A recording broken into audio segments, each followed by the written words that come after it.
Si Engineer RD Gerald Pakanan. RD, Sir Pakanan, total nandito ka na rin lang, no?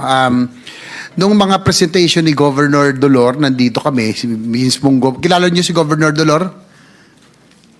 RD? Good afternoon po,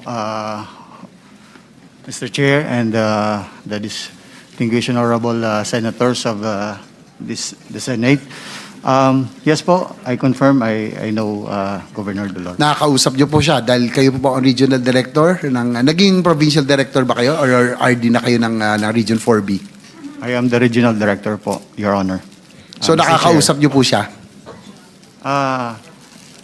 I confirm that nakakausap ko siya as a regional director of the Region 4B Kasi on po my official capacity po. Kasi nung hearing po dito, nag-present po siya, pinakita niya yung mga ghost projects at substandard projects, no? Particularly dyan sa Oriental Mindoro, sa Nauhan, na nabanggit ko kanina, ito ay talagang swampy, talagang siguro mas familiar ka doon na itong area to, talagang matubig, no? Do you confirm na itong area to talagang mababat matubig? Your Honor, can I confirm with my lawyer before I answer? Yes, Your Honor, I confirm that that particular river is really swampy and the flood is... Kumbaga kahit na anong lagay ng ilang semento ay buhos natin dyan, talagang hindi natin matatanggal ang baha dyan.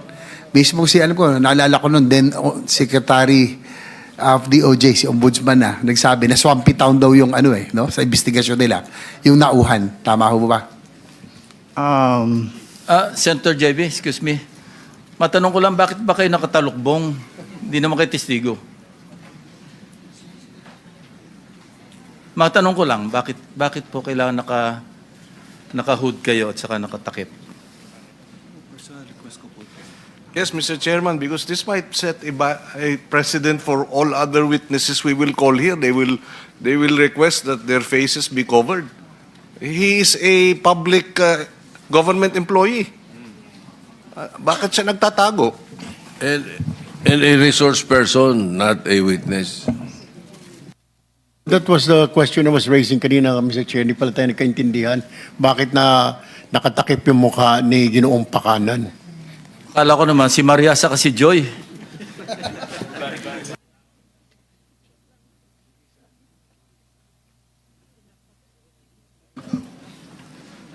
Your Honor, it's my request po as the good chair stated a while ago for my protection po.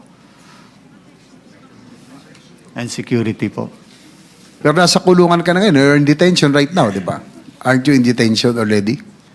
Yes po, Your Honor. Mr. Chairman, I don't see the basis for his request. I do not see it as valid. How can he? Maybe he's protecting himself from shame. Baka nahihiya siya dun sa mga kasamahan niya o kung sino kaya ayaw maipakita yung kanyang... Ano talaga ang dahilan bakit kayo nakatakip?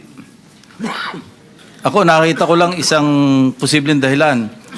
Baka sa future mga police lineup, makilala kayo. Is that it? Or any other reason? The main reason, Mr. Chair, I am begging the indulgence of all the good senator for my protection since the case is still is already pending before the Sindigan Bayan and there's no judgment over it. So I'll be incriminated by whatever action against me.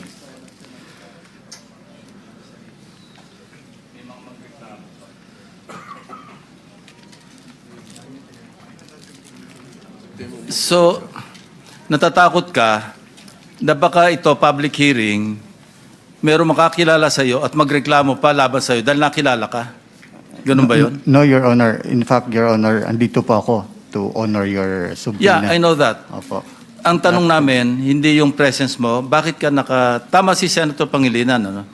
It could set a bad precedent. Baka lahat ng witnesses namin, resource person, nakatalukbong. At hindi namin papayagan, unfair yun. Your Honor, I will comply naman po kung ano po ang sasabihin. I think, ninyo. that's the ruling of the chair. Kindly expose your face.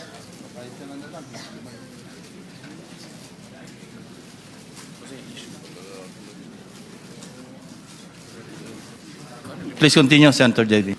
Thank you, Mr. Chair. Gaya na kanina sabi ko, RD, no? RD Pakanan. Nagpunta rito si Governor Bons Dulor, may presentation siya. Pinakita niya yung mga substandard at ghost projects doon sa region, or sa kanyang probinsya. At nagkausap daw kayo dahil yung kanyang ito nireklamo.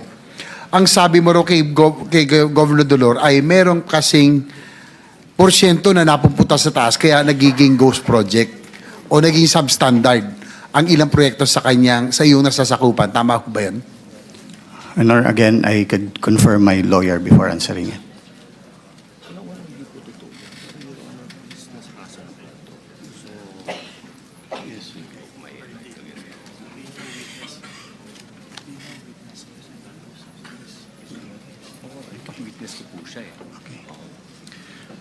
Your Honor, with the guidance of my lawyers, first, hindi po totoo yun.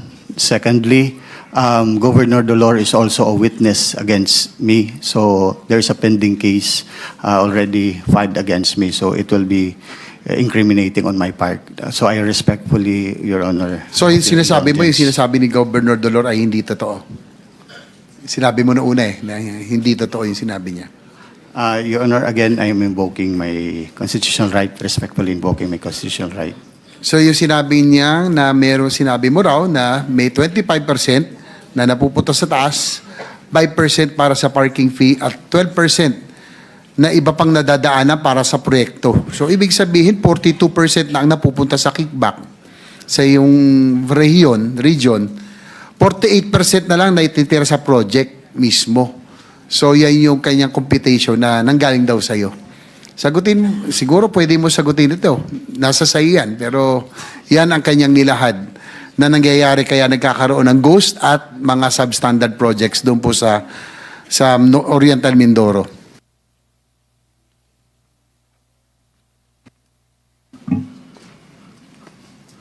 Mr. Chair, again, there's already a pending case before the Sandigan Bayan. I am respectfully invoking my right against self-incrimination. Okay. But anyway, you can continue to refuse, no? Kasi, pero sabi mo nga sub judice na yan, pero gusto ko lang tanungin, dahil ito yung nanggaling po kay Governor Dolor at sinasabing ito po yung alam nyo, no? Lahat ba ng proyekto sa inyong rehiyon ay ganyan, ang hatian, 25% sa proponent, 5% parking fee at 12% para sa iba pang opisyal ng DP? Again, Your Honor, I respectfully invoke my right. Well, sa akin lang, Mr. Chair, this is a legislative inquiry. No? I just don't know kung talagang sub judice po ito, pero we want to find out the modus. In the same manner that nung una pong sumalang ang district, First District of Engineering District ng Bulacan, inalam natin yung modus at yung proseso para malaman natin na hindi na ito maulit. Pero, sige po, hanggat ngayon, parang nabaliwalay yung pagpunta rito dahil ayaw nyo sumagot. Pero just the same, para lang alam ng publiko na ito ay nanggaling sa gobernador mismo ng Oriental Mindoro at sinabi na ito po ang modus na nangyari. Kaya nagkaroon ng maraming substandard projects doon po sa kanyang lugar. Mr. Chair, Congressman Toby Tiangco testified before the Senate Blue Ribbon Committee on September 8, that Congressman Saldico was the proponent of about 3.5 billion worth of GN-funded flood projects in 2035 for Oriental Mindoro. Lumabas na naman sa balita na halos SunWest at Hi-To ni Saldico ang kontraktor ng mga proyekto sa probinsya ng Oriental Mindoro. Sa mga nalalaman natin na mga modo sa Bulacan Engineering District, gusto ko lang tanungin kung may direct po ba kayong linya, RD Gerard Pacanan, kay Congressman Saldico para maipasok ang mga project sa region nyo. Dahil kayong RD, nasabi nyo na rin kanina, na bilang inyong dahil kayo po ay on official capacity, nakakausap nyo yung mga kailangan makausap dyan. So nakakausap nyo ba't meron ba kayong direct ng linya kay Congressman Saldico? Your Honor, again, Saldico is also an accused and there's a pending case. So I respectfully invoke my right against self-incrimination. Pero po yung SunWest Corporation at yung pong High Tone Construction Corporation, ito po ang majority na nakakuha ng proyekto sa inyong region. No, ilang bilyon po ang kanilang nakuha mga proyekto na na-identified na kung hindi substandard ay ghost. So, pamilyar ka ba sa High Tone Corporation, Construction Corporation at SunWest Corporation? Again, Your Honor, those construction firm are also subject of the case. And again, I respectfully invoke my right against self-incrimination. Anyway, Mr. Chair, kaya ako po tinatanong to, no? Dahil gusto natin malaman kung ganito ba yung pare-parehong nangyayaring scheme. Ganito yung nangyari sa First Engineering District sa Bulacan. Ayaw lang sumagot ni RD Pacanan, pero mukhang ganito rin sa Mindoro. At siguro, just for the record, Mr. Chair, may ilang distrito na biglang lumobo from the NEP. For example, Occidental Mindoro, yung pong NEP nila ng 2025, 2.533 billion. Yung GAA, naging 20.99 billion. So, almost 17.5 billion ang inangat. Yung Oriental Mindoro, from 1.5 billion NEP 2025, yung GAA po, naging 20.795 billion. So, halos from 1.5 billion to 20.7 billion. Ito pong nasasakupan. Meron pa, Southern Mindoro, from 1.4 billion, naging 8.999 billion. So, RD Pacanan, ito po yung mga district engineering office na nasasakupan mo, Occidental Mindoro, Oriental Mindoro, and Southern Mindoro. Tama ho ba? Yes, Mr. Chair.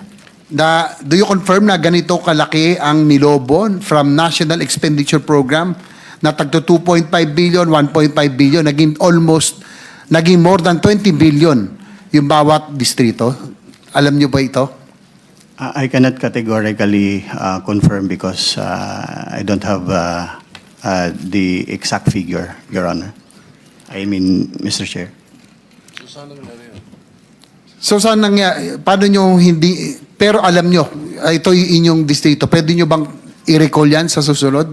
Subukan nyo po na, kung alam nyo po na ganun ang nilobo ng inyo pong mga distritong hawak na ganun kalaki. Bakit ho ganun kalaki? Alam nyo, hindi ba kayo nagtataka na napakalaki? Buti kung, Mr. Che, kung nadagdagan lang ng halimbawa, 1.5 billion, nadagdagan ng ilang daang milyon, pero ito, from 1.5 billion to 20 billion. From 2 billion, 2.5 billion to 20.999 billion. Hindi ba kayo nagtaka? Bakit ganun? Mr. Chair, first po, kami DPWH po is just an implementing agency po. So, whatever funds po na nasa GAA, we will implement it po. Sige po.